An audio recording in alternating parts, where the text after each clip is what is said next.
Estoy en el libro de Ageo, capítulo 1, versículo 1. Antes de entrar a compartir esta palabra en esta noche, en este aniversario de la iglesia, 31 años, quiero decirle que Ageo fue uno de los 3 profetas llamados profetas de la restauración, ¿sí? Ageo, Zacarías y Malaquías entraron en la escena política y social de Israel en un tiempo de mucha decadencia espiritual. Y ellos se los llama el profeta de la restauración por el hecho de que volvieron a través de sus mensajes a convocar al pueblo y a llevarlos nuevamente a Dios. Dice el capítulo 1, verso 1, en el año segundo del rey Darío, ¿me está siguiendo? En el mes sexto, diga conmigo, el mes sexto. ¿Qué mes estamos? ¿En cuál estamos? En el mes sexto, muy bien. Y resulta ser que en el mes sexto viene una palabra de Dios a través del profeta Ageo para el pueblo. ¿Para qué? Justamente para reivindicar la casa de Dios, para reedificar la casa de Dios. Y hay 3 protagonistas en esta historia, ¿sí? El profeta, el pueblo y el sacerdote. Dice así: en el año segundo del rey Darío, en el mes sexto, en el primer día del mes, vino palabra de Jehová por medio del profeta Ageo a Zorobabel, hijo de Salatiel, gobernador de Judá, y a Josué, hijo de Josadac, sumo sacerdote, diciendo: así ha hablado Jehová de los ejércitos, diciendo: este pueblo dice, no ha llegado aún el tiempo de que la casa de Jehová sea reedificada. Entonces vino palabra de Jehová por medio del profeta Ageo diciendo: ¿es para vosotros tiempo, para vosotros de habitar en vuestras casas artesonadas, y esta casa está desierta? Pues así ha dicho Jehová de los ejércitos: meditad bien sobre vuestros caminos. Sembráis mucho y recogéis poco. Coméis y no os saciáis. Bebéis y no os quedáis satisfechos. Os vestís y no os calentáis. Y el que trabaja a jornal recibe su jornal en saco roto. Así ha dicho Jehová de los ejércitos: meditad sobre vuestros caminos. ¿Cuántos dicen amén? El pueblo, es cierto que estaba en un periodo de reconstrucción. Habían venido en el año 445 por manos de Nehemías, gobernador, y Esdras, sumo sacerdote. Y es cierto que tenían que volver a tomar identidad como nación. Es cierto que tenían que volver a sus costumbres religiosas, políticas. Era una nación que había sido devastada producto de un juicio de Dios sobre esa tierra, pero ahora nuevamente la oportunidad de levantarse, nuevamente la oportunidad de buscar a Dios. Pero ¿sabe qué? Cuando el favor de Dios viene y cuando la bendición de Dios viene, ¿sabe qué? Somos nosotros dados a ocuparnos de nuestras propias necesidades, a enfocarnos en lo que a nosotros nos falta, a tratar de pensar en nosotros mismos, nuestros proyectos, nuestros sueños, nuestra visión acerca de lo que queremos, de lo que vamos a lograr. Y no está mal pensar en estos términos, no está mal pensar en salir del conformismo, no está mal pensar en el progreso, no está mal pensar en aquello que nos otorga felicidad y bienestar, no solo a nosotros, sino también a nuestras familias. Pero nada de esto puede ser posible cuando ponemos a Dios en un segundo plano. El pueblo de Israel, en este caso, había relegado las cosas espirituales para ocuparse de sus cosas personales. Por eso es que el profeta bien le remarca: sembráis mucho y recogéis poco. Coméis y no saciáis, bebéis y no quedáis satisfecho. El que trabaja a jornal recibe su jornal en saco roto. Una es la bendición que nosotros podemos forzar a través de nuestros propios medios. Uno es el ímpetu que le podemos poner a la vida, las garras que podemos ponerle a los sueños y a los proyectos. Pero otra cosa es cuando la bendición viene de parte de Dios. Es cierto que la gente puede lograr cosas en la vida, alcanzar proyectos, alcanzar sueños, avanzar, crecer, como estaba haciéndolo el pueblo de Dios. Pero estaban caminando y estaban creciendo sin la bendición de Dios. Y claro que eso costaba mucho más. La apuesta se redoblaba en su esfuerzo, en su cansancio. El verso 8 dice: subid al monte y traed madera y reedificad la casa, y pondré en ella mi voluntad y seré glorificado, ha dicho Jehová. Habían edificado sus casas y habían dejado la casa de Dios abandonada, a un segundo plano. Tomás Brox, el puritano del año 1600, dijo: una familia o un hogar sin oración es como una casa sin techo. Vuelvo a repetirlo: una familia o un hogar sin oración es como una casa sin techo. ¿Y qué es una casa sin techo? A la suerte de cualquier tragedia, sin cobertura, sin abrigo, sin protección. No es una casa. Ellos habían priorizado sus necesidades por sobre las necesidades de Dios. Habían priorizado su trabajo por sobre el servicio a Dios. Verso 9, el profeta Ageo le dice: buscáis mucho y halláis poco. Y encerráis en casa y yo lo disiparé de un soplo. ¿Por qué? Dice Jehová de los ejércitos: por cuanto mi casa está desierta y cada uno de vosotros corre a su propia casa. Por eso se detuvo de los cielos sobre vosotros la lluvia y la tierra detuvo sus frutos. Llamé a la sequía sobre esta tierra y sobre los montes, sobre el trigo, sobre el vino, el aceite y sobre todo lo que la tierra produce, sobre los hombres y sobre las bestias y sobre todo trabajo de manos. Fíjese la economía: magra, chata, escasa, insuficiente. ¿Todo por qué? Porque cuando uno pone a Dios en segundo plano y quiere lograr las cosas en la vida por su propia fuerza, ahí están los resultados, ahí está el fracaso. Quiero dejar bien en claro que no es que el favor o la bendición de Dios lo obtenemos por medio de las obras. No es que por lo que hagamos Dios nos va a dar o por lo que hagamos Dios nos va a bendecir, porque eso no es gracia. La gracia, es gratis, es don de Dios, es regalo del cielo. Y muchas veces la bendición viene a nuestra vida como una gracia, como una recompensa inmerecida. Pero también es cierto lo que dice Deuteronomio capítulo 28. Si guardares los mandamientos y estos estatutos que te prescribo hoy y los pusieres por obra, todas estas bendiciones te alcanzarán. Dice el verso 12: y oyó Zorobabel, hijo de Salatiel, y Josué, hijo de Josadac, sumo sacerdote, y todo el resto del pueblo, la voz de Jehová su Dios, y las palabras del profeta Ageo, como lo había enviado Jehová su Dios, y temió el pueblo delante de Jehová. ¿Cuándo vino el temor al pueblo? Cuando un hombre se atrevió a poner al descubierto lo que estaba pasando en sus corazones, pensando en ellos mismos, priorizando sus necesidades por sobre las de Dios.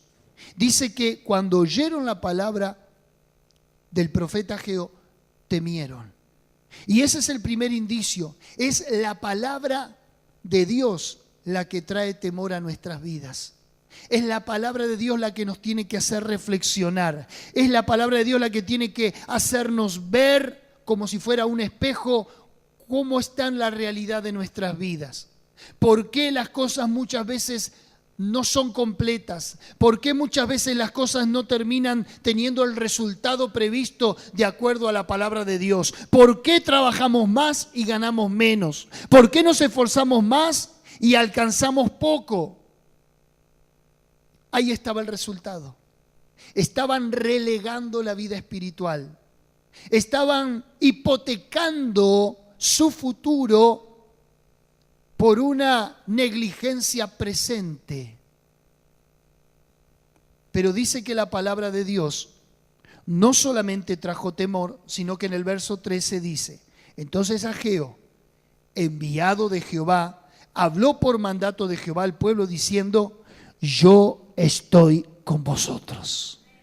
A pesar de su negligencia, Dios le dijo: yo estoy.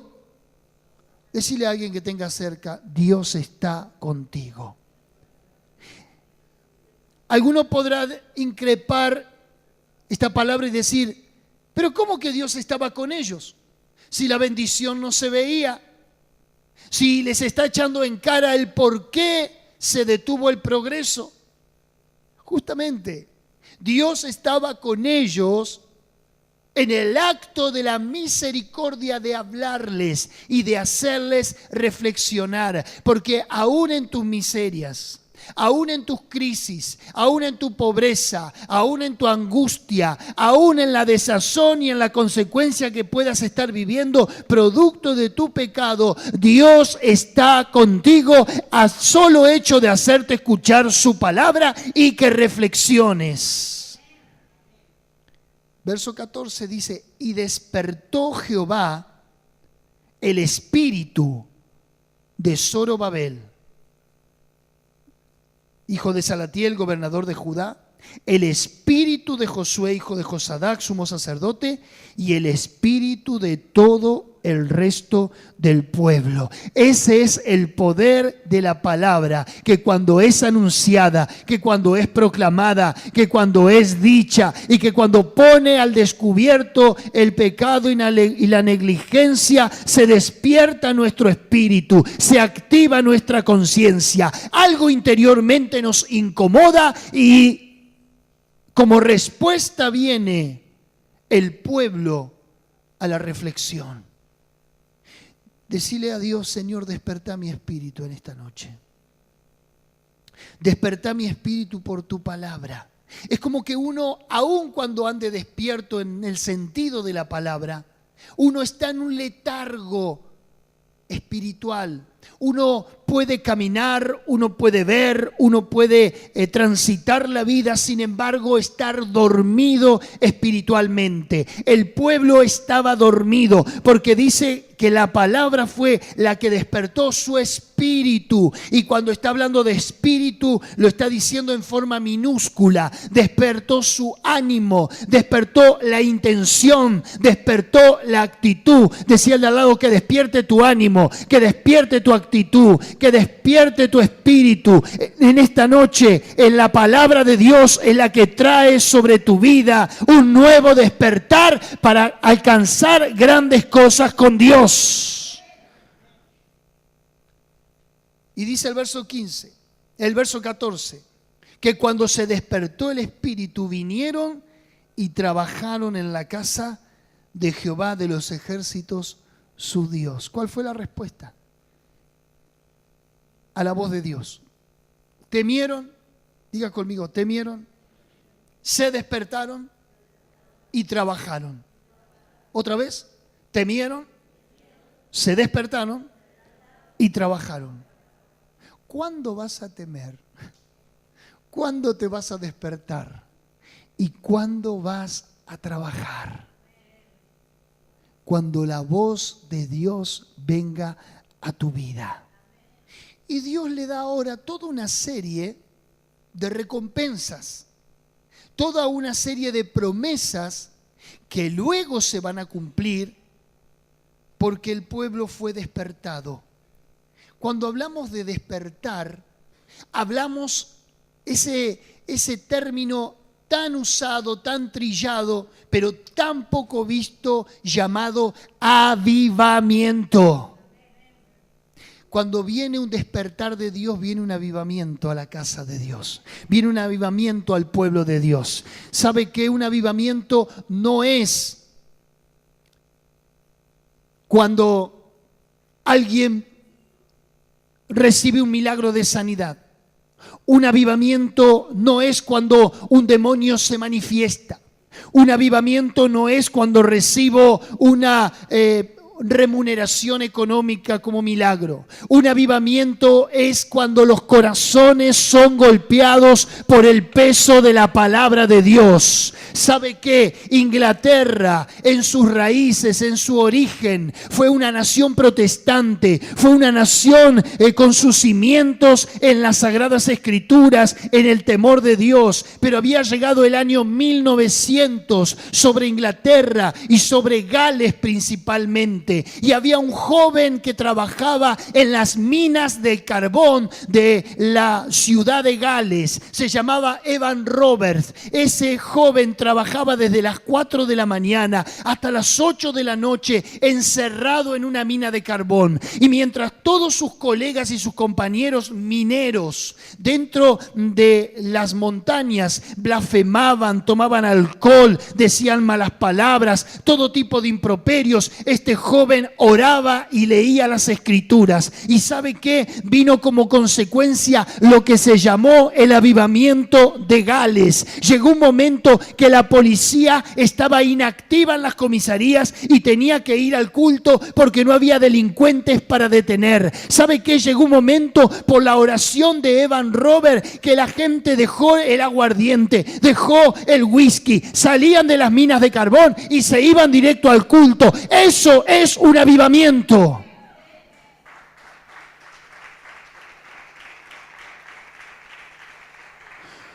Un avivamiento viene producto de cuando la iglesia se despierta, cuando la iglesia predica, cuando la iglesia asiste a la casa de Dios. El avivamiento en la vida de Evan Roberts empezó dentro de la mina, pero dice la historia que él iba cada viernes a la casa de Dios, a la iglesia, a tener reuniones de oración con los demás jóvenes. ¿Sabe cuál era la oración de ellos? No era la oración, Señor, prospéranos, Señor, sánanos, Señor, danos esto, danos aquello, quiero una casa mejor, quiero un auto mejor. Nada de eso era la oración de ellos. Era, Señor, doblega nuestro espíritu, doblega nuestro espíritu, doblega nuestro espíritu.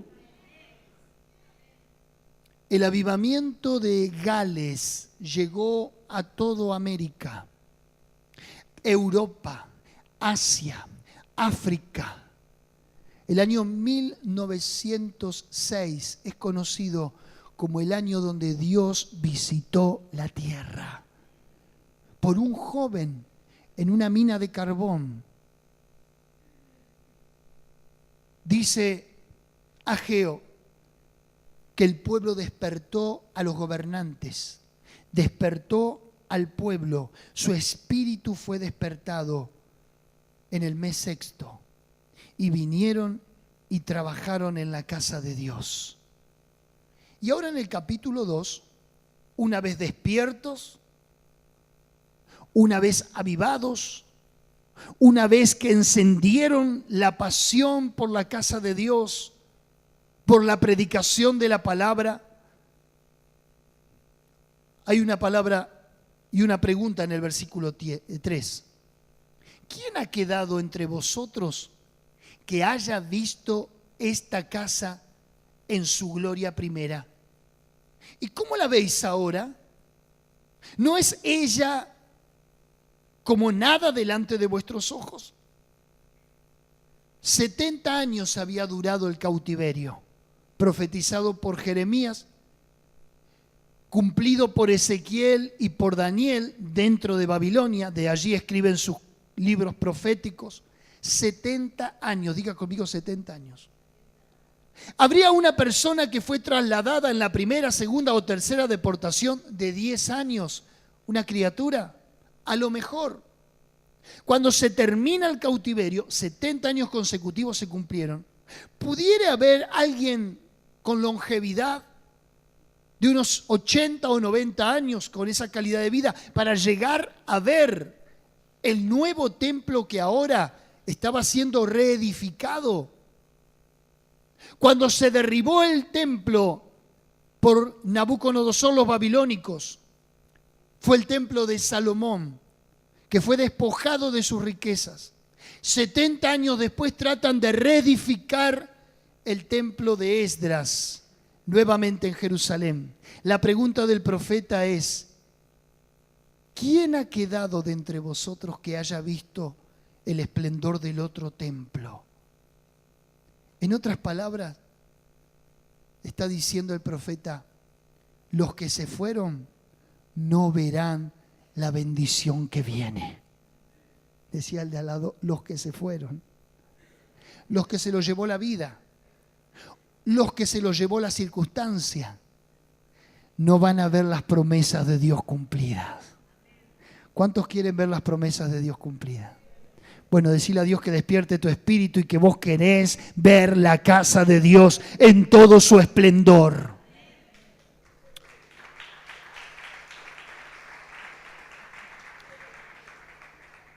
No es gratis. Del verso 4 del capítulo 2 dice: pues ahora, Zorobabel, esfuérzate.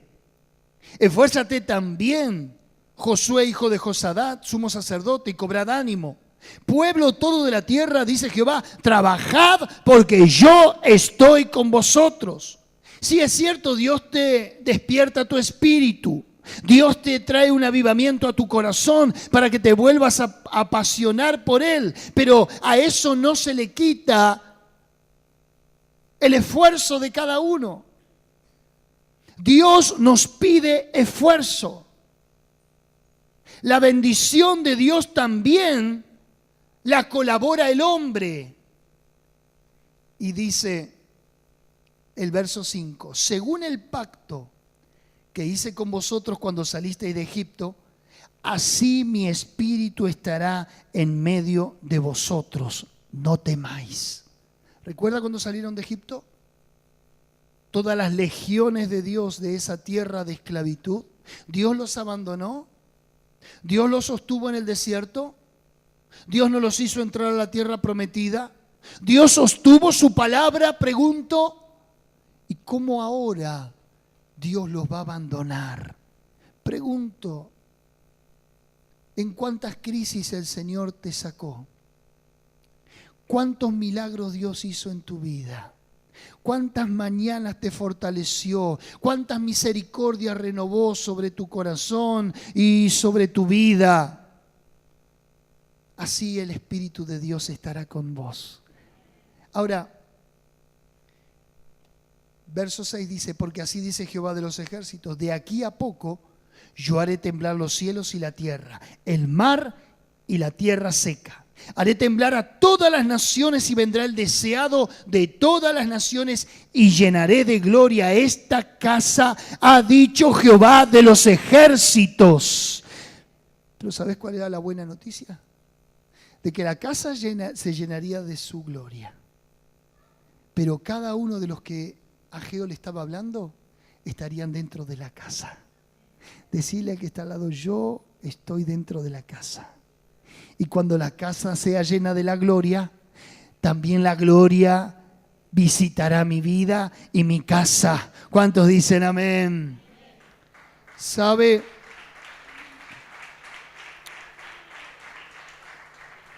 cuál era el gran problema? El de siempre.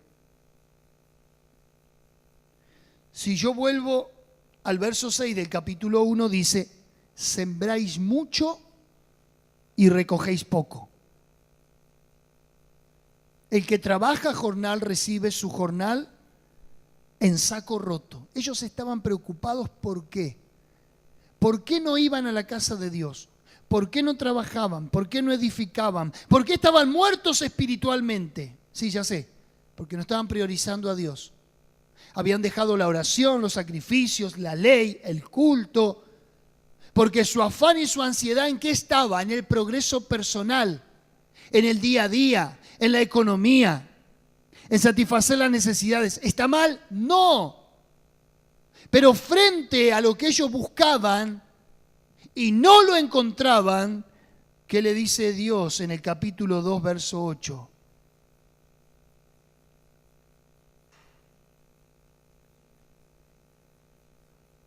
Mía es la plata y mío es el oro, dice Jehová de los ejércitos.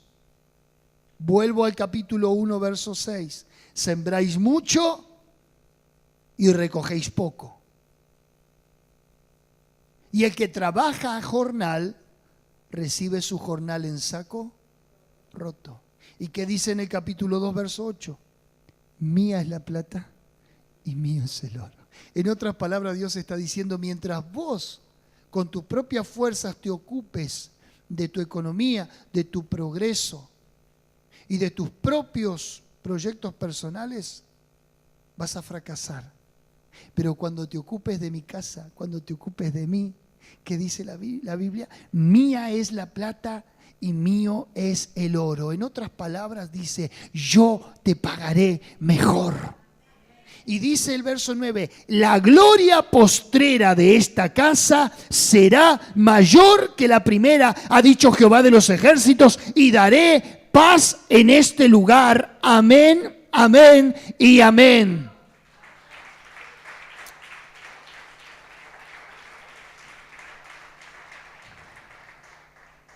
¿Está bueno hacer el cambio? Decirle, Señor, ocúpate de mí y yo me voy a ocupar de vos. ¿De verdad que sí? No estoy diciendo nada extra bíblico. Jesús dijo, buscad primeramente el reino de Dios y su justicia y lo demás vendrá. ¿Cómo? Añadidura. Pero para que tengamos la añadidura, primero tenemos que buscar el reino de los cielos. Y lo dice en el contexto de la economía también, porque dice, ¿por qué te afanas por el vestido? ¿Por qué te afanas por lo que comeremos o lo que beberemos? Basta cada día su propio afán, su propio mal. Buscad primeramente el reino de Dios y su justicia y lo demás vendrá por añadidura. A Ageo le está hablando en el mismo espíritu. Trabajan y les va peor. Y yo soy el dueño de la economía y yo soy el dueño de la bendición, le dice Dios. ¿Hay alguien que esté escuchando? ¿Hay alguien que esté siendo aguijoneado por esta palabra? Mía es la plata y mío es el oro. La buena noticia es que la gloria viene y no viene solamente para elevarnos espiritualmente, para bendecirnos, para hacernos cantar con gozo, para fortalecernos ante las circunstancias adversas de la vida. La gloria postrera viene cargada con bendición y con bendición para esta tierra y para el día a día de tu vida. Cierra diciendo el libro de Ageo, capítulo 2, verso 18. Meditad, pues, en vuestro corazón desde este día en adelante. ¿Alguien escribe la Biblia acá? ¿Alguien escribe la Biblia? Yo la escribo. ¿Cuántos la escriben? Muy bien. Meditad desde este día en adelante. ¿Se anima a ponerle? 17. 17 hoy. De junio del 2017. Desde este día en adelante, acuérdese este día. Capítulo 1, verso 1 dice en el mes sexto. ¿Estamos en el mes sexto? Desde el día 24 era para el profeta Ageo. Del 9º mes, habían pasado 3 meses. Desde el día que se echó el cimiento del templo de Jehová, meditad pues en vuestro corazón. Se había echado el cimiento, el pueblo había reflexionado y había dicho, vamos a ocuparnos de las cosas de Dios para que Dios se ocupe de las nuestras. Y en el verso 19 hay una reflexión. ¿No está aún la simiente en el granero? La simiente era la semilla, ¿verdad? Estaba acopiada en un silo bolsa o en un silo de madera, vaya a saber. Estaba acopiada. Ahí estaba toda la semilla, la sementera, la simiente. Y dice, ni la vid, ni la higuera, ni el granado, ni el árbol de olivo ha florecido todavía. Está hablando de los productos de la canasta básica.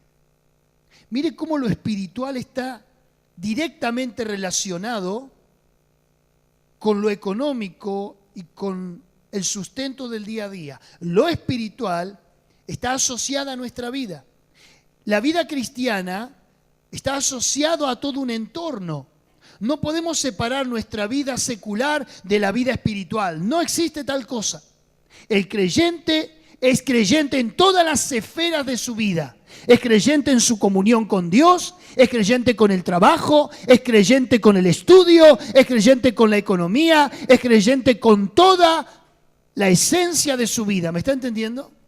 No, lo digo porque hay gente que separa su vida religiosa de su vida secular.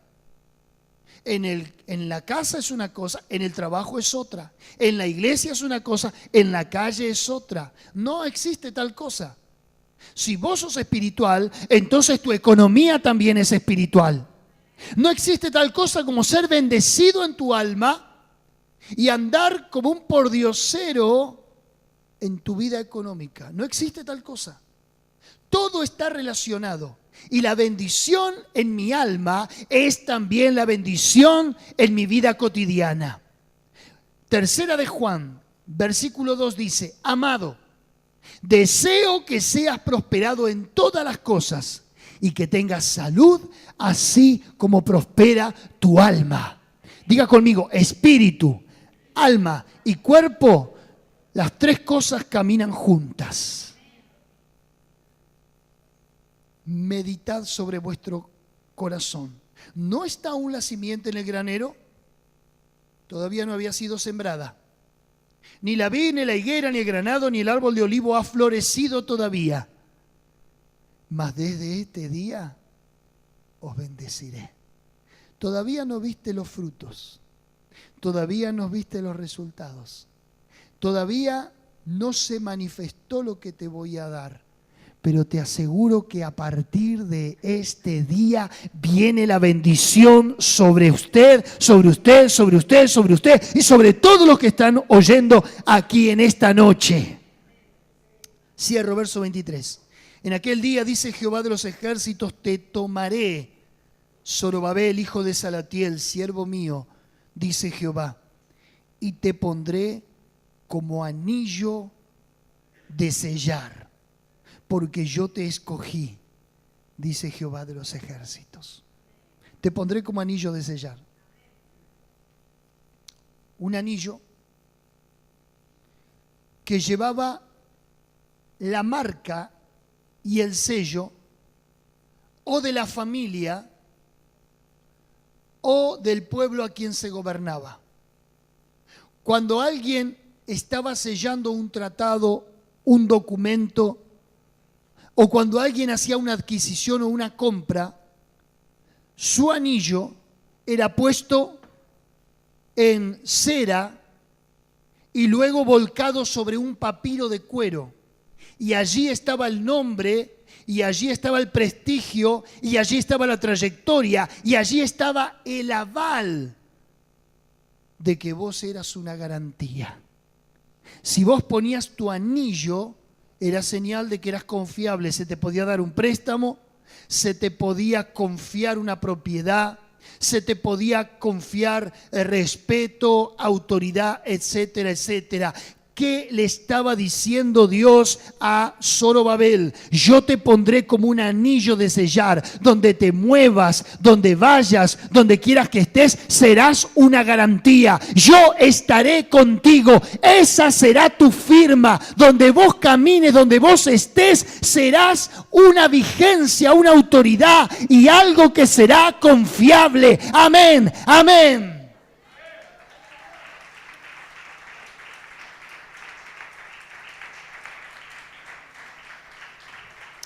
¿Sabe lo que le está diciendo en el original hebreo?